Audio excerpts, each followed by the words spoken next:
Janasena party అధికారంలోకి వచ్చి 2 నెలలు సమయం సమీపిస్తుంది. ఈ ప్రస్తుతం అయితే జనసేన పార్టీకి సంబంధించి అనేక కార్యక్రమాలు అయితే మాత్రం అటు అంటే కూటమి పార్టీకి సంబంధించి అటు టీడీపీ కావచ్చు, ఇటు జనసేన, బీజేపీ మొత్తం 3 పార్టీల సమన్వయంతో ప్రభుత్వ పరిపాలన ఏ విధంగా ఉంది ఏంటనేది మాత్రం మన మచిలీపట్నం జనసేన పార్టీ ఇన్ఛార్జ్ బండి రామకృష్ణ గారికి వస్తుంది.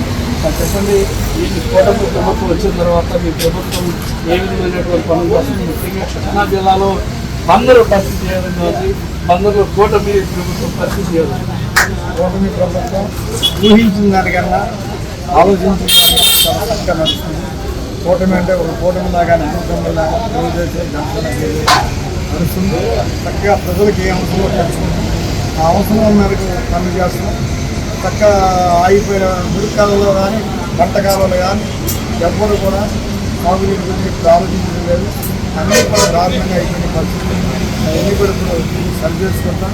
పుష్కలంగా నీళ్ళు చేస్తున్నారు. అదే కాకుండా పవన్ కళ్యాణ్ గారు ప్రతి చిన్న విషయం కూడా పట్టించుకోండి అని చెప్పి జనవాణి కార్యక్రమం 10 రోజులు పెట్టుకోం. దానికే గెలిచిన ఎమ్మెల్యేలందరూ రావటం, ఇన్ఛార్జీలు వాళ్ళతో పాటు టీం వచ్చి చక్కగా అర్జీలు తీసుకుని ప్రజలు కూర్చోబెట్టి వాళ్ళ సమస్యలు ఏంటో తెలుసుకుని ఆ సమస్యల గురించి కలుపుకుని అవన్నీ అధికారులతో ఫోన్ చేయడం, లేదంటే పవన్ కళ్యాణ్ గారు తీసుకెళ్తాం. అలా చక్కగా చేస్తున్నాం.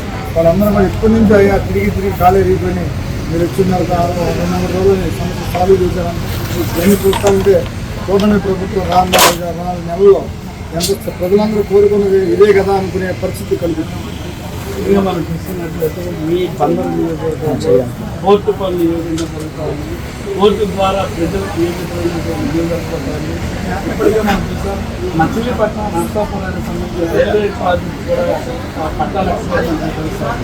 దీనిపైన మీరు కోర్టు పని మన అధికారులతో బాలశౌరి గారు, మన గురు రవీంద్ర గారు కూడా కూర్చొని ఒక సమావేశం ఏర్పాటు చేశారు. దానిలో భాగంగా మేము కూడా కూర్చున్నాం.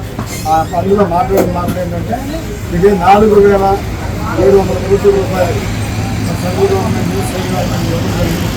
దాన్ని ఇప్పుడు 700 కోట్లు ఖర్చు పెట్టారు. దగ్గర 3,700 కోట్ల దగ్గర మరి సర్వేగంగా నడుస్తుంది. ఇదే కాకుండా మన దానికి సంబంధించినటువంటి నైపుణ్యం కలిగిన వచ్చి భర్తలు మాకు కావాలనే కంపెనీలు రావడం వల్ల ఇప్పుడు 4 భర్తలు రెడీ పెడుతున్నారు. 16 భర్తలు పెట్టాలని ఆలోచిస్తున్నారు. ఒక పెద్ద పోర్ట్ లాగా మెగా పోర్ట్ లాగా చేయాలని ఆలోచిస్తున్నారు. ఇవన్నీ కూడా చాలా వేగంగా జరుగుతుంది. మెడికల్ కాలేజ్ వస్తుంది లోపలికి.